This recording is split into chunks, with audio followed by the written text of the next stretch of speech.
Welcome to my latest game review. Today I'll be reviewing The Witcher 3. I'll be talking about things like the game visuals, the gameplay, the interface, etc. And then I'll be giving you my opinion on the game and giving it a rating out of 5. Enjoy the video. In The Witcher 3 the visuals are going for quite a realistic look. None of it's cartoony. But the visuals can be quite compromised in terms of actual quality for the actual sheer size of the game, considering the game is actually so big.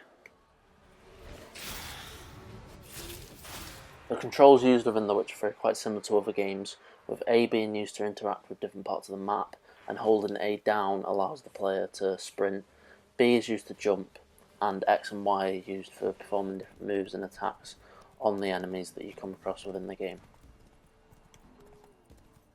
I feel that the gameplay is extremely fun, there's a lot to keep you interested, everything runs extremely smoothly. The only issue I have is that there's quite a lot of cutscenes within the game, and that can split the game up quite a lot and make it slightly slower than it needs to be.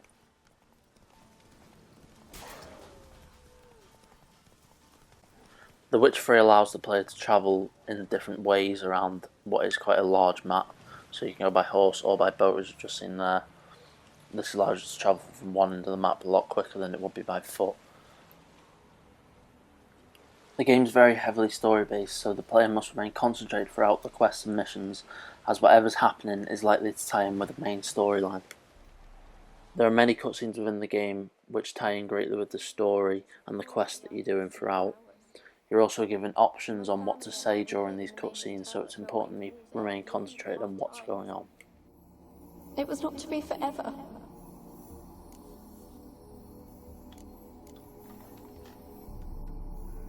Tell me what happened here. Peasants sailed to the island to ask for food. Is that true? No! They came to rob and... The audio used within The Witcher 3 adds atmosphere to certain levels, so the rats running around along the wooden flooring and the doors squeaking adds that level of atmosphere that the developers were probably looking for. Also, the background music that's being used adds suspense to the gameplay and keeps the player on edge at all times.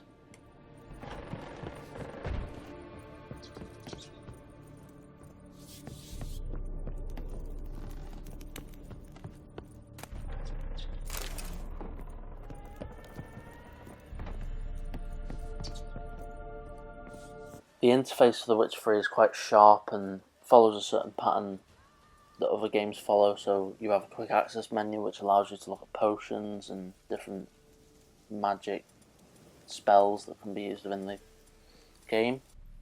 You can also access the large map, so you can put down waypoints so you know whereabouts you're going. This map's so big that this is quite important within the game.